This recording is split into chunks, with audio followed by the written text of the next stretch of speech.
ಟಿವಿ20 ಕನ್ನಡ ವಾಹಿನಿಗೆ ಸ್ವಾಗತ. ಶನಿವಾರ 11ನೇ ದಿನದ ಗಣಪತಿ ಮೂರ್ತಿಗಳ ವಿಸರ್ಜನೆ ವೇಳೆ ಹಚ್ಚಲಾಗಿದ್ದ 2 ಡಿಜೆಗಳ ಅಬ್ಬರ ಪೊಲೀಸರ ಲಘು ಲಾಠಿ ಪ್ರಹಾರಕ್ಕೆ ಕಾರಣವಾಗಿದೆ. ನರೇಂದ್ರ ಗ್ರಾಮದ 2 ಓಣಿಯ ಗಣಪತಿ ಮೂರ್ತಿಗಳನ್ನು ನಿನ್ನೆ ವಿಸರ್ಜನೆ ಮಾಡಲಾಗಿತ್ತು. ಈ ವೇಳೆ 2 ಡಿಜೆಗಳನ್ನು ಹಚ್ಚಲಾಗಿದ್ದು, ಈ ಡಿಜೆ ಅಬ್ಬರ ನೋಡಲು ನೂರಾರು ಜನ ಸ್ಥಳದಲ್ಲಿ ಜಮಾಯಿಸಿದ್ರು. 1 ತಾಸಿಗೂ ಹೆಚ್ಚು ಕಾಲ 2 ಡಿಜೆಗಳು ಮುಖಾಮುಖಿಯಾಗಿ ನಿಂತು ಅಬ್ಬರ ತೋರಿದ್ರಿಂದ ಕಂಗಲಾದ ಧಾರವಾಡ ಗ್ರಾಮೀಣ ಠಾಣೆ ಪೊಲೀಸರು ಅಲ್ಲಿನ ಜನರ ಮೇಲೆ ಲಘು ಲಾಠಿ ಪ್ರಹಾರ ನಡೆಸಿ ಅವರನ್ನ ಚದುರಿಸಿದ್ದಾರೆ.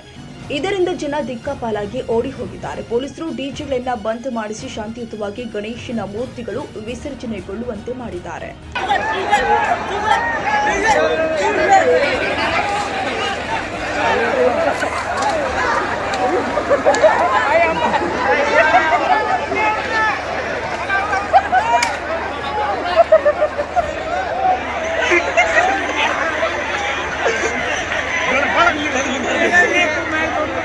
ಸತ್ಯ ಎದಕ್ಕೆ ಹೇಳಿದ್ನ ನನಗೆ ಗುರ್ತಿತ್ತು ಲಾಠಿ ಚಾರ್ಜ್ ತಗೋತೀನಿ.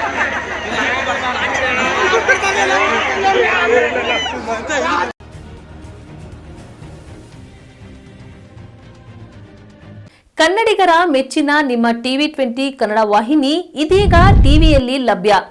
ಕರ್ನಾಟಕ ಮತ್ತು ದೇಶ ವಿದೇಶದ 360 ಡಿಗ್ರಿ ಸುದ್ದಿ ವಿವರವನ್ನ ಪಡೆಯುವುದಕ್ಕೆ ಟಿವಿ20 ವಾಹಿನಿಯನ್ನು ಲೈಕ್ ಮಾಡಿ, ವಿಡಿಯೋಗಳನ್ನು ಶೇರ್ ಮಾಡಿ, ಕಮೆಂಟ್ ಮಾಡಿ, ಸಬ್ಸ್ಕ್ರೈಬ್ ಮಾಡಿ.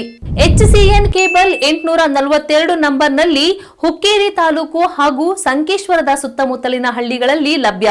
PCN ಕೇಬಲ್ 129 ನಂಬರ್ನಲ್ಲಿ ಹಾರುಗೆರೆ ಸುತ್ತಮುತ್ತಲಿನ ಹಳ್ಳಿಗಳಲ್ಲಿ ಲಭ್ಯ. ರಾಯಬಾಗ್ ಡಿಜಿಟಲ್ ಚಾನೆಲ್ ಕೇಬಲ್ 80ನೇ ನಂಬರ್ನಲ್ಲಿ ರಾಯಬಾಗ ತಾಲೂಕಿನ ಸುತ್ತಮುತ್ತಲಿನ ಹಳ್ಳಿಗಳಲ್ಲಿ ಲಭ್ಯ. UDCN ಕೇಬಲ್ ನೆಟ್ವರ್ಕ್ ಉಗಾರ ಸುತ್ತಮುತ್ತಲಿನ ಹಳ್ಳಿಗಳಲ್ಲಿ ನಿಮ್ಮ ಟಿವಿ20 ಕನ್ನಡ ವಾಹಿನಿಯೂ ಲಭ್ಯ.